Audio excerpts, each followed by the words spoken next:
Assalomu alaykum. Meni ismim Sarvnoz. Yoshim 34 ta. Erga teganman. Erim ko'p ichadi, ichib uraverardi. Uyimizda halovat yo'q edi. Oxiri erimdan ko'nglim qolib ketdi. Qaynatam va qaynonam bilan yashardik. Oxiri erim Rossiyaga ishlagani ketdi. Bolalarimni o'zim ishlab boqardim. Erim pul tashlamasdi. Erimning ukasi menga mehribon edi. O'ylanmagan, bo'ydoq edi qayni ukam. Erim bir marta ham telefon qilmasdi. Yaxshi o'tiribsanmi, bolamiz yaxshimi demasdi. Ko'nglim sovib ketgandi erimdan. Lekin erimning ukasi shunchalar shirin so'z edi, ta'riflashga til ojiz. Hamma ishlarimga qarashib ketaverardi, o'g'il bola bo'lsa ham.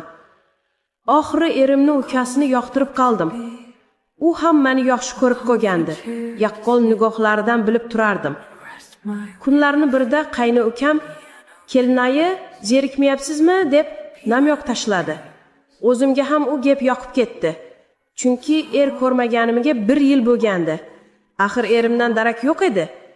Qayni ukam, "Keling kelinayi, siz bilan iliqlik qiramiz" deb nagli aytdi. Shokka tushdim. Biroz. Nima deganingiz bu, Dilshodbek?"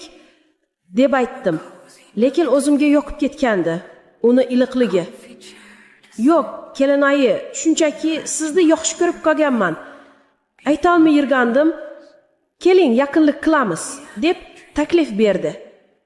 "U qanday bo'larkan?" dedim. "Ko'rasiz, juda yaxshi bo'ladi. Sizga yoqadi" deb yana namyoq tashladi. Kunlar o'tdi. Erim boshqasiga o'ylanib ketgani haqida eshitib qoldim. Qaynonam bilan qaynotam bir-biriga aytib o'tirgan joyida poylab eshitib oldim. Yig'lab yubordim. Axir menga xiyonat qildi deb sabr qildim. Oxiri bo'lmadi. Erimning ukasi bilan gaplashdim. Har kuni menga shashlik, somsalar olib kelardi. "Kelinoyi, sizga olib keldim. Ariqlab ketdingiz. Nima, biror o'ylovingiz bormi?" dedi.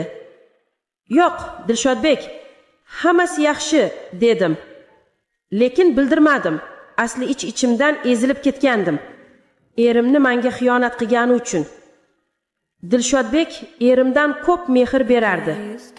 Chunki qaynonamga o'xshagan edi. Erimning ukasi yaxshi bola edi.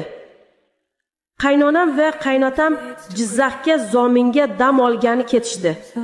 5 kunga uyda erimning ukasi bilan qoldik. Katta hovlida. Hovlini supuryoqtandim. Erimning ukasi orqamdan kelib